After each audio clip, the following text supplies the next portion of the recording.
Good morning students. आज हम लोग देखेंगे डेप्रिसिएशन। डेप्रिसिएशन का मीनिंग क्या होता है? डेप्रिसिएशन का हिंदी में अर्थ होता है ह्रास। ह्रास का अर्थ होता है कि किसी भी एसेट्स के वैल्यू में होने वाली धीरे धीरे कमी, यानी decreasing in the value of assets, that is called depreciation. मतलब कोई भी बिजनेसमैन जो फिक्स्ड एसेट्स परचेज करता है, फिक्स्ड एसेट्स का मतलब जो अपने प्रोडक्शन कैपेसिटी को इंक्रीज करने के लिए, आउटपुट के लिए, आउटपुट पर्पस से जो भी एसेट्स बिजनेसमैन या कंपनियां परचेज करती हैं, हर एसेट्स का एक एस्टिमेटेड लाइफ होता है। मतलब कि उसका एक जीवन काल निश्चित होता है। वो उस निश्चित जीवन काल के बाद निश्चित रूप से वो एसेट्स या तो प्रोडक्शन लायक नहीं रह पाएंगी, या उससे प्रोडक्शन लेने में बिजनेसमैन या कंपनी का कॉस्ट ऑफ प्रोडक्शन का कॉस्ट जो है, यानी लागत जो है, बढ़ जाएगा। तो इस कारण हर बिजनेसमैन ये अपने दिमाग में लेके चलता है कि कभी न कभी वो समय आएगा जब हमको एसेट्स को रिप्लेस करना पड़ेगा, ड्यू टू एनी रीज़न, चाहे टेक्नोलॉजी चेंज होने के कारण, या उस पार्टिकुलर एसेट्स का इफ़िशियंसी कम हो जाने के कारण, या जो डिप्लेशन है उसके कारण, या उसका जो उसके बदले जो नई टेक्नोलॉजी आ गई उसको हासिल करने के लिए बिजनेसमैन को, लेटेस्ट टेक्नोलॉजी लेने के लिए बिजनेसमैन को हर एनी टाइम उसको मॉडरेट करना पड़ता है। उसको मॉडर्नाइजेशन के लिए बिजनेसमैन को एसेट्स समय समय पर रिप्लेस करने पड़ते हैं। हमको पता है कि कोई भी फिक्स्ड एसेट्स का कॉस्ट काफ़ी ज़्यादा होता है, लाख, 10 लाख, 20 लाख, करोड़ों रुपए में।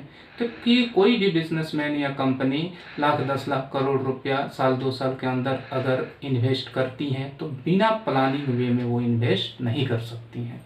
इसलिए बिजनेसमैन या कंपनियां अपने एसेट्स को रिप्लेस करने के लिए स्टार्टिंग से ही प्लानिंग वे में हर साल के प्रॉफिट में से, हर साल के प्रॉफिट एंड लॉस अकाउंट को बनाते समय एसेट्स को रिप्लेसमेंट करने के लिए कुछ एक्सपेंसेस का प्रोविज़न वो प्लानिंग वे में करती हैं, और उसी अमाउंट ऑफ जो प्रोविज़न कर रही है उस एक्सपेंसेस के लिए, जिसे एसेट्स को फ्यूचर में रिप्लेस किया जाएगा, उसी प्रोविज़न को बोला जाता है डेप्रिसिएशन।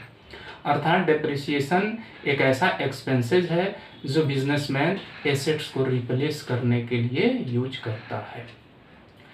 सपोज दैट कोई भी, मान लो बिजनेसमैन है जो एक एसेट्स 1 लाख रुपये का परचेज किया, और उसका एस्टिमेटेड लाइफ बताया गया कि 10 ईयर आपका ये एसेट्स कंटिन्यू काम करेगा, और 10 ईयर्स के बाद ये आपका एसेट्स में आपको अगर इससे प्रोडक्शन लेना है तो कॉस्ट ऑफ प्रोडक्शन इसके बढ़ जाएंगे।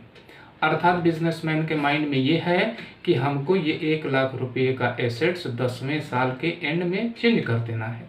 तो हर साल अपने प्रॉफिट में से, अपने इनकम में से 10-10 हज़ार रुपये अगर हर साल प्रोविज़न करता है तो धीरे धीरे उसके पास 10 साल में 1 लाख रुपये का एक फंड हो जाएगा, और उस फंड को वो इन्वेस्ट कर देगा एसेट्स, न्यू एसेट्स के रिप्लेसमेंट में। तो इस तरह प्लानिंग वे में उसके पास 1 लाख रुपये का एक फंड हो गया, और 10 साल के बाद जो वैल्यू में थोड़ा इंक्रीजिंग हुआ होगा तो उसके लिए उसको थोड़ा बहुत और जो है अपने पास से एक्स्ट्रा इन्वेस्टमेंट करना होगा, और उससे एक नया एसेट्स को परचेज कर सकता है। तो इसी के लिए बिजनेसमैन डेप्रिसिएशन का प्रोविज़न करता है। वैसे डेप्रिसिएशन को प्रोविज़न करने के बहुत सारे रीज़न हैं। पहला तो रीज़न है इफ़िशियंसी ऑफ, जो एसेट्स का इफ़िशियंसी है वो डे बाय डे या ईयर बाय ईयर कम होता है, तो उसके रिप्लेसमेंट के लिए बिजनेसमैन को एक सर्टेन ड्यूरेशन के एंड में एसेट्स को रिप्लेस करना पड़ता है। बहुत सारे एसेट्स इस नेचर के होते हैं जिसमें डिप्लेशन होता है। डिप्लेशन का मतलब जैसे माइंस वगैरह है, तो माइंस में से एक समय आएगा जब मिनरल्स बिल्कुल समाप्त हो जाएंगे, तो अब अगर माइंस का ही वो उसका बिजनेस है तो दूसरा माइंस उसको लीज पर लेने के लिए उसके पास फंड की कमी होगी। तो हर साल जो उस तो डिप्रिसिएशन जैसे मान लो कि मिनरल्स है, तो मिनरल्स जब एंड होगा तो उसमें से उस बिजनेसमैन को अनदर माइंस रिन्यूअल कराने के लिए, लीज रिन्यूअल कराने के लिए एक बड़े फंड की ज़रूरत होगी।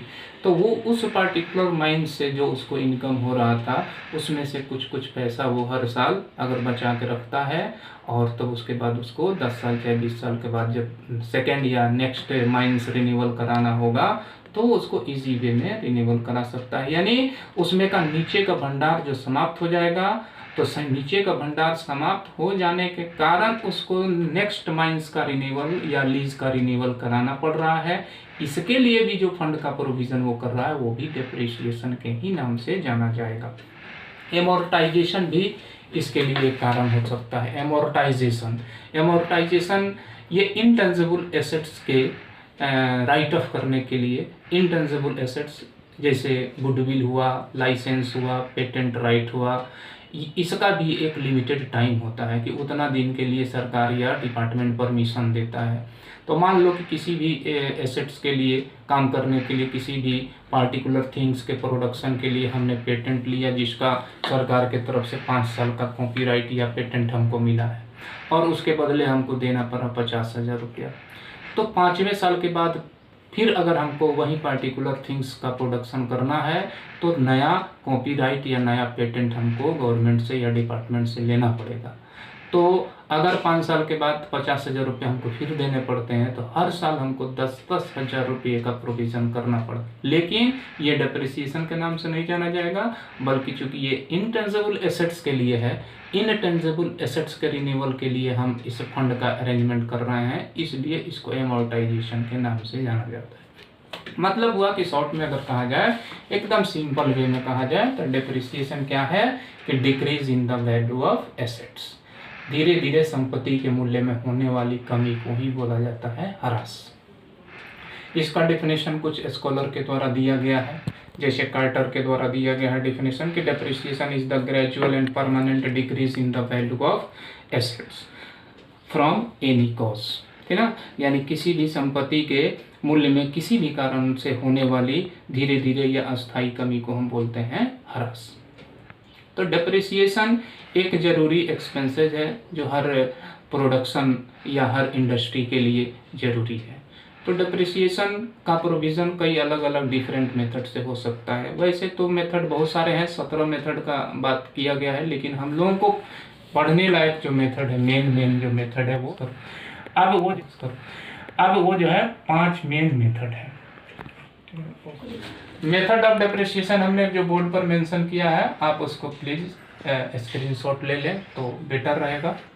अब यही मेथड के बारे में हम लोग एक्सप्लेन करेंगे। जैसे पहला है ओरिजिनल कॉस्ट मेथड या स्ट्रेट लाइन मेथड। इसके बहुत अलग अलग डिफरेंट नाम भी हैं।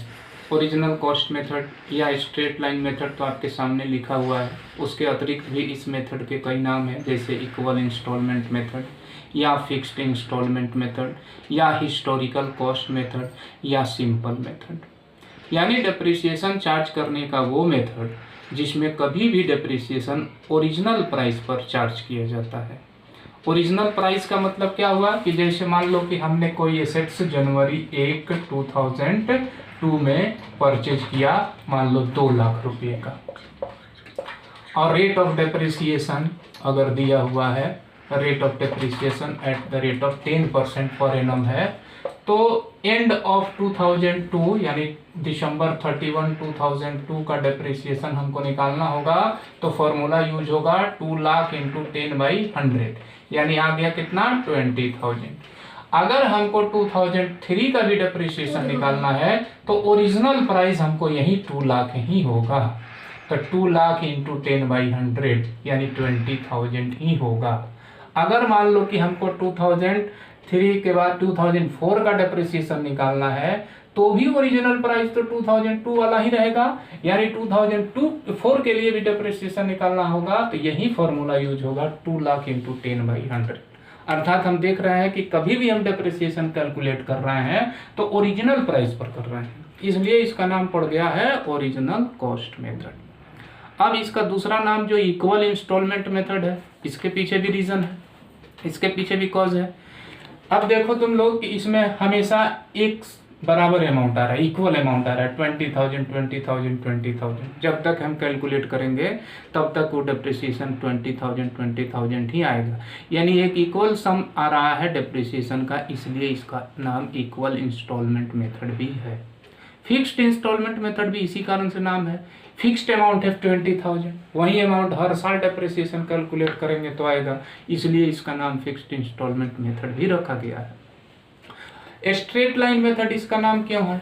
अगर इसको हम ग्राफ के द्वारा रिप्रेजेंट करें, ग्राफिकल रिप्रेजेंटेशन दें, तो मान लो कि इधर 2002 ईयर, 2003, 2004, 10,000 और 20,000। तो अगर ग्राफ के द्वारा करेंगे तो 2002 में हमारा बिंदु यहाँ पड़ेगा, 3 में भी पड़ेगा और 4 में भी पड़ेगा। और ये जब हम ग्राफ मिलाएंगे तो ये हम देख रहे हैं कि ये जो लाइन है वो स्ट्रेट जा रहा है, स्ट्रेट मतलब सीधा जा रहा है, इसलिए इसका नाम पड़ गया straight line method. Historical cost method नाम क्यों पड़ा? क्योंकि ये कभी भी कैलकुलेशन जो हो रहा है हिस्टोरिकल यानी पुराने वैल्यू पर हो रहा है, पुराने प्राइस पर हो रहा है। 2004 में भी डिप्रिसिएशन का कैलकुलेशन करना पड़ रहा है तो हम 2002 का ही वैल्यू ले रहे हैं, इसलिए इसका नाम हिस्टोरिकल कॉस्ट मेथड रखा गया है। और ये कैलकुलेशन एकदम इजी है, एक बार कैलकुलेशन करेंगे वही कैलकुलेशन हर साल यूज हो रहा है, इसलिए इसको सिंपल मेथड के नाम से भी जाना गया है। अब इस मेथड में हमको जो है कैलकुलेशन ऑफ डिप्रिसिएशन के तरीके सीखने होंगे, फॉर्मूला सीखना होगा। तो कैलकुलेशन ऑफ डिप्रिसिएशन जो है इसमें डिप्रिसिएशन का दो तरह से है, if rate of depreciation given और if rate of depreciation not given. तो if rate of depreciation given यानी रेट ऑफ डिप्रिसिएशन दिया हो तो फॉर्मूला हो जाएगा, तो method of calculation of depreciation दो तरह से हो सकता है। If rate of depreciation given यानी क्वेश्चन में तुमको रेट ऑफ डिप्रिसिएशन दिया हो, जैसे 10%, 5%, 20%, 25% जो कुछ भी दिया हो, तो हमको फॉर्मूला यूज करना है वैल्यू ऑफ एसेट्स जो गिवन है इनटू रेट बाई 100, यानी सिंपल वे में वैल्यू जो भी एसेट्स का है इनटू रेट बाई 100। ये फॉर्मूला कब अप्लाई होगा? जब फुल पीरियड यूज हो रहा हो एसेट्स का तब। अगर पार्शियल पीरियड यूज हो रहा हो तो पार्शियल पीरियड यूज हो रहा हो तो rate by 100 into month by 12 extra हो जाएगा, ठीक है। अब जैसे मान लो कि 2 लाख रुपए का एसेट्स है और रेट ऑफ डिप्रिसिएशन 10% है, तो सिंपल वे में फॉर्मूला लग गया 2 लाख इंटू 10 बाई 100। इसका भी आप लोग स्क्रीनशॉट ले लीजिए तो ठीक रहेगा। हाँ, if rate of depreciation not given यानी नहीं दिया हो तब, तो नहीं दिया होगा तो ऐसा तो है नहीं कि बिना रेट का हम कैलकुलेशन कर लें। नहीं दिया होगा तो उससे रिलेटेड कुछ ना कुछ इन्फॉर्मेशन आपके सामने रहेगा। मतलब रहेगा क्या? बुक वैल्यू ऑफ एसेट्स या कॉस्ट ऑफ एसेट्स दिया रहेगा। हो सकता है कि एक्सपेंसेस यानी कैपिटल एक्सपेंसेस ऑन एसेट्स भी दिया हो, जैसे expenses regarding assets such as installation, addition, erection etcetera. तो book value of assets plus capital expenditure on assets minus scrap value. Scrap value का मतलब क्या होता है कि एसेट्स के बिल्कुल रद्दी हो जाने पर, बेकार हो जाने पर रद्दी के रूप में या वेस्ट के रूप में बेचने से जो वैल्यू प्राप्त होता है उसी को बोला जाता है स्क्रैप वैल्यू या फेच वैल्यू या ब्रेकअप वैल्यू या बहुत सारे वैल्यूज का नाम है। तो वो are divided by estimated life of assets, यानी एस्टिमेटेड लाइफ ऑफ एसेट्स से डिवाइड कर देंगे। सपोज दैट मान लो कि तुम लोग के सामने यही चीज पर अगर हम वैल्यू सेट करें, बुक वैल्यू मान लो, हाँ मान लो कि बुक वैल्यू ऑफ एसेट्स 1,80,000 है, कैपिटल एक्सपेंसेज ऑन एसेट्स 20,000 है और स्क्रैप वैल्यू 10,000 है, एस्टिमेटेड लाइफ 10 ईयर है। तो 1,80,000 20 कितना हो गया? 2 लाख। अब 2 लाख माइनस 10,000 और डिवाइडेड बाई 10 ईयर, तो मतलब 1,90,000 और डिवाइडेड बाई 10 यानी 19,000 जो होगा हमारा ईच ईयर्स डिप्रिसिएशन होगा। और ये जो डिप्रिसिएशन का फॉर्मूला एकदम प्रैक्टिकल है। अब हम एस्टिमेटेड लाइफ कितना माने थे? 10 साल। मान लो कि 19,000 यानी 19,000 रुपये हम हर साल लेके चलते हैं, प्रोविज़न करते हैं, तो 10 साल में मेरे पास जमा कितना हो गया, 1,90,000। और 10वें साल हमको स्क्रैप बेचने से 10,000 मिल गया, तो हमारे 2 लाख रुपए की व्यवस्था हो गई। तो इस तरह अगर रेट ऑफ डेप्रिसिएशन नहीं दिया हो तो हम ये फॉर्मूला यूज करेंगे। आगे के क्लास में हम आप लोगों को कैसे डेप्रिसिएशन का जर्नल बनेगा और फिर उसका लेजर कैसे बनेगा वो हम बताएंगे।